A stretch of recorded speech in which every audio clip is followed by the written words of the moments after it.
Pemirsa,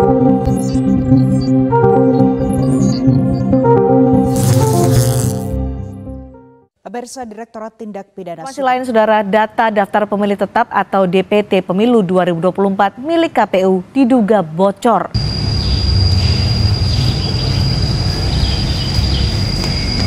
Assalamualaikum warahmatullahi wabarakatuh. Shalom, Om Swastiastu, Namo Buddhaya, salam kebajikan bagi kita semua.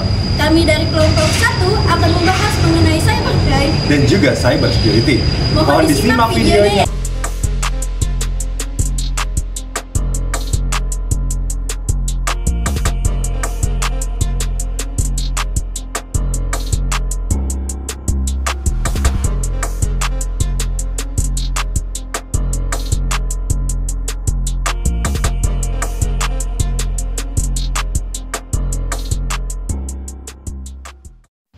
Cybercrime adalah tindak ilegal yang dilakukan di dunia maya menggunakan jaringan komputer melalui media internet.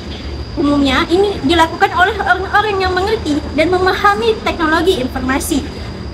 Hal ini dilakukan untuk mendapatkan keuntungan pribadi dengan cara merugikan orang lain. Cybercrime ini bisa berupa phishing, peretasan, penyebaran virus, dan lain sebagainya.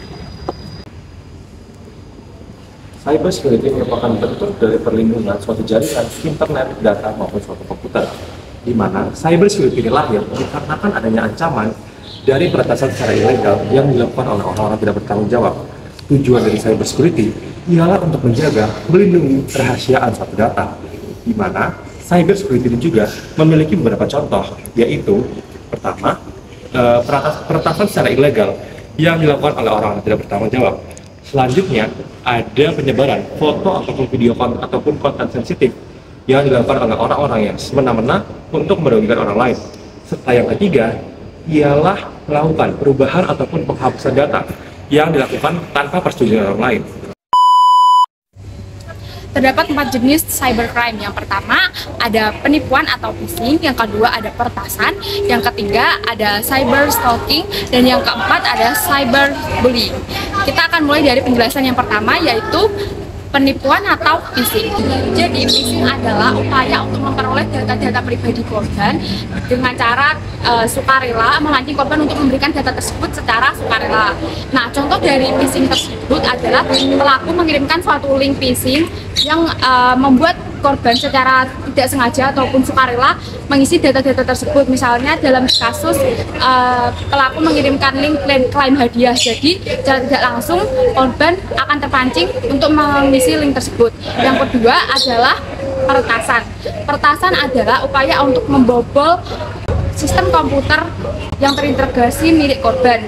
Jadi pelaku akan memperoleh data-data pribadi milik korban dengan cara meretas ataupun membobol. Contoh dari peretasan itu sendiri dapat kita lihat secara nyata dalam film yang baru saja rilis tahun 2023 lalu, yaitu film Unlock terbitan Korea.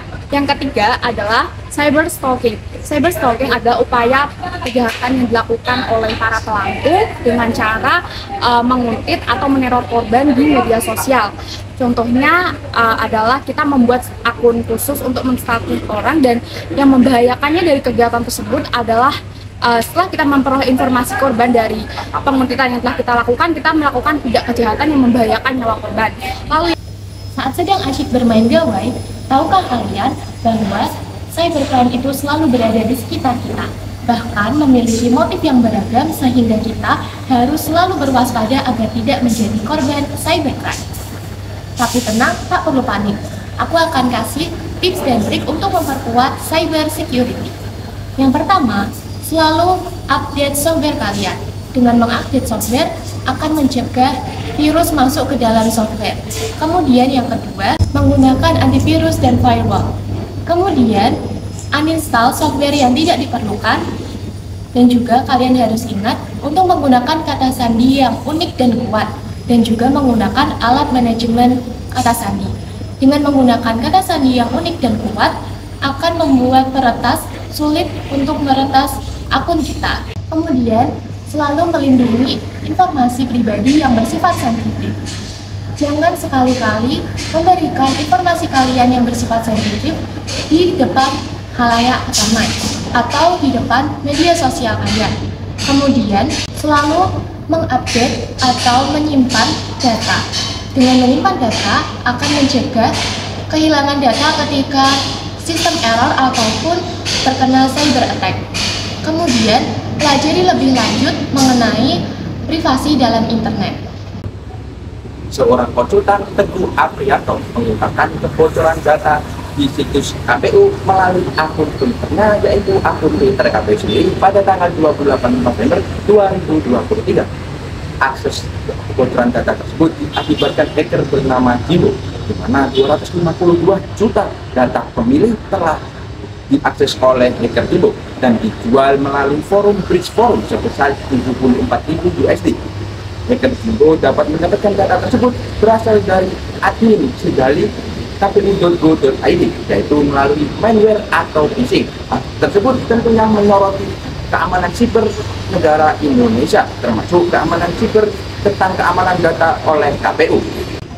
Pembocoran data yang melibatkan Komisi Pemilihan Umum atau KPU sangat serius karena berdampak pada privasi dan keamanan, informasi penting yang terkait dengan proses pemilihan dan informasi pribadi warga negara.